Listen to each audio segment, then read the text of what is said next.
Hey, good afternoon, everybody. It is August 13th, 2026. We are going to read from 1 Samuel chapter 3, and then we're going to read from Romans chapter 3. All right, so we've been looking at Eli, seeing that he's a high priest, not a very good high priest, but he is high priest nonetheless. And that's basically what we want to see in 1 Samuel, that comparison and contrast between people who are disobedient and people who are obedient. We've looked at Hannah and her obedience to God and said, God, if you give me a child, I'll dedicate him to you. And when she got a child, she dedicated him to God and took him to the tabernacle. And that's where Samuel is right now. And then we've seen Eli and how his sons were abusing their rank and privileges to steal sacrifices from God's portion. And when Eli found out, well, he kind of wrung his hands and said, what am I can't really, and did nothing. This is the same Eli who cursed Hannah out for praying silently, thought she was wicked. We're going to start to now switch over to Samuel to see him, and he's the obedient one, and we're going to compare and contrast him with Eli for a little bit. So let's go ahead and we're going to read 1 Samuel chapter 3. Now the boy Samuel ministered to the Lord before Eli. And the word of the Lord was rare in those days. There was no widespread revelation. And it came to pass at that time, while Eli was lying down in his place, and when his eyes had begun to grow too dim that he could not see, and before the lamp of God went out in the tabernacle of the Lord where the ark of God was, and while Samuel was lying down, that the Lord called Samuel. Then he answered, Here I am. So he ran to Eli and said, Here I am, for you called me. Okay, so night is coming to a close. The lamp of God would have been lit in the tabernacle. Don't need it in the daytime. So that's setting the time frame for us. This occurs at the very end of Judges, and we saw Judges. There were lots of gaps where there was no communication from God to the people, and then He would call up a judge to save them from their calamity, to call them back to Himself. So some time has passed. So this would be a rare thing. So Samuel hears Yahweh call him. He goes to Eli and thinks Eli's calling him. Says, Here I am, you called me? And Eli says, and he said, I did not call, lie down again. And he went and lay down. Then the Lord called yet again, Samuel. So Samuel arose and went to Eli and said, Here I am, for you called me. He answered, I did not call, my son. Lie down again. Now Samuel did not yet know the Lord, nor was the word of the Lord yet revealed to him. This is his first encounter with Yahweh. And the Lord called Samuel again the third time. So he arose and he went to Eli and said, Here I am, for you did call me. Then Eli perceived that the Lord had called the boy. Therefore Eli said to Samuel, Go lie down, and it shall be, if he calls you, that you must say, Speak, Lord, for your servant hears. So Samuel went and lay down in his place. Now the Lord came and stood and called as at other times, Samuel, Samuel. And Samuel answered, Speak, for your servant hears. Then the Lord said to Samuel, Behold, I will do something in Israel at which both ears of everyone who hears it will tingle. In that day I will perform against Eli all that I have spoken concerning his house, from beginning to end. For I have told him that I will judge his house forever the iniquities which he knows, because his sons made themselves vile, and he did not restrain them. And therefore I have sworn to the house of Eli that the iniquity of Eli's house shall not be atoned for by sacrifice or offering forever. So Samuel lay down until morning and opened the doors of the house of the Lord, and Samuel was afraid to tell Eli the vision. And Eli called Samuel and said, Samuel, my son. He answered, Here I am. And he said, What is the word that the Lord spoke to you? Please do not hide it from me. God do so to you, and more also, if you hide anything from me of all the things that he said to you. Then Samuel told him everything, and hid nothing from him. And he said, It is the Lord. Let him do what seems good to him. So Samuel grew, and the Lord was with him, and let none of his words fall to the ground. And all Israel from Dan to Beersheba knew that Samuel had been established as a prophet of the Lord. Then the Lord appeared again in Shiloh, for the Lord revealed himself to Samuel in Shiloh by the word of the Lord.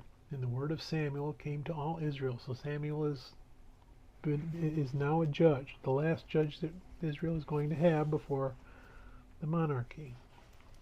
Let's go over to Romans. We're going to read chapter 3 in Romans. Paul is writing to the church in Rome. He's not been to that church.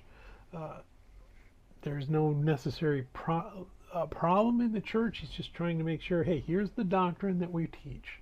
No apostle has been to you. Let's just all make sure that we're on the same page. We don't want a repeat of an Acts where we had people going out and were preaching the baptism of John, and some were preaching the baptism that Jesus brought. Let's make sure we're all on the same page with our doctrine and our belief.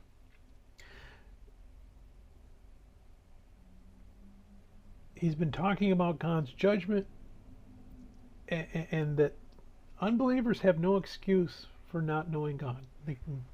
Observing nature, you should understand there's a God.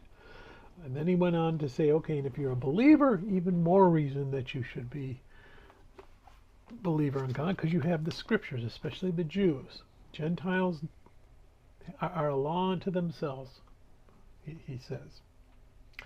And he's going to start breaking that down a little bit more. So let's go ahead and we're going to read Romans 3. What advantage then has the Jew, or what is the profit of circumcision? Much in every way, chiefly because to them were commanded the oracles of God. For what if some did not believe? Will their unbelief make the lawfulness of God without effect? Certainly not. Indeed, let God be true, but every man a liar, as it is written, that you may be justified in your words and may overcome when you are judged. The Jews had the law. They didn't believe the law, that's on them. But if our unrighteousness demonstrates the righteousness of God, what shall we say? Is God unjust who inflicts wrath? I speak as a man. Certainly not. For then how will God judge the world? So judgment belongs to God. For if the truth of God was increased through my lie to his glory, why am I also still judged as a sinner? And why not say, let us do evil that good may come? As we are slanderously reported, and as some affirm that we say, their condemnation is just. So he's saying, look, that's the knock on the Christians from the Jewish sector, is you're saying, hey, the law, because we have the grace of Jesus, because we have the grace of Christ, let's just go keep sinning. And he's saying, no, that's not what I'm saying. That's not what we're saying. What then? Are we better than they? Not at all. For we have previously charged both Jews and Greeks that they are all under sin. As it is written, there is none righteous, no, not one. There is none who understands. There is none who seeks after God. They have all turned aside. They have together become unprofitable. There is none who does good, no, not one. Their throat is an open tomb. With their tongues they have practiced deceit. The poison of asps is under their lips, whose mouth is full of cursing and bitterness. Their feet are swift to shed blood. Destruction and misery are in their ways, and the way of peace they have not known. There is no fear of God before their eyes. So he's put a bunch of Old Testament verses together to show that we are all sinners. That is our state.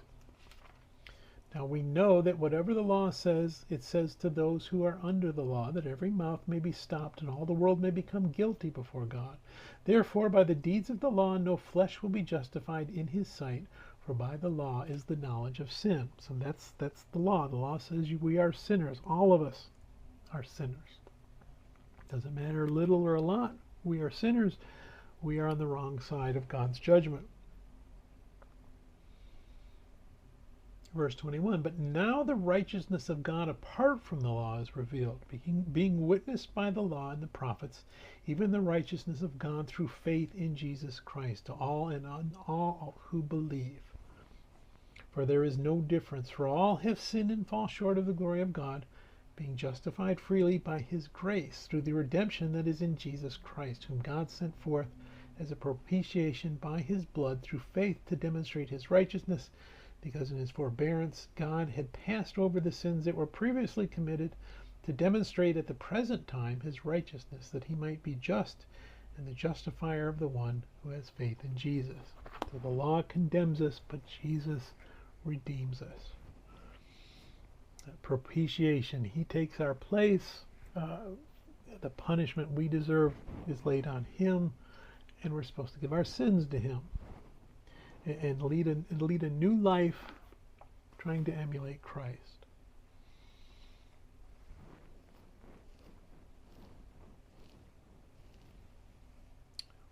Verse 27, where is boasting then? It is excluded. By what law of works? No, but by the law of faith. Therefore we conclude that a man is justified by faith apart from the deeds of the law. Or is he the God of the Jews only? Is he not also the God of the Gentiles? Yes, of the Gentiles also, since there is one God who will justify the circumcised by faith and the uncircumcised through faith. One God for both the Jews and the Gentiles. Now, let me go back. So the law would be the only way to satisfy the law was to live a perfect, sinless life, which nobody could do. They tried to work their way to it. We're seeing that as we read through our Old Testament. People tried to work their way back into it, and that didn't work. The only way that we were reconciled was Jesus coming, taking our place on the cross. And it's through our faith in that sacrifice that we are now free of the law. We can now be declared free of sin, even though we're sinners, in God's mercy. And he's telling us, hey, God could have punished us all a long time ago. In fact, he did a couple of times. Noah and the flood. I'm going to wipe them all out. But God had in his mind, you know what, we're going to allow sin to go for a while. Let's read in Judges. But there's a moment in time when I'm going to fix it. When God is going to say, all right, the time for works is done. You've tried everything. You need to admit that you can't reconcile yourself to me, but I can reconcile you to me. That's Jesus.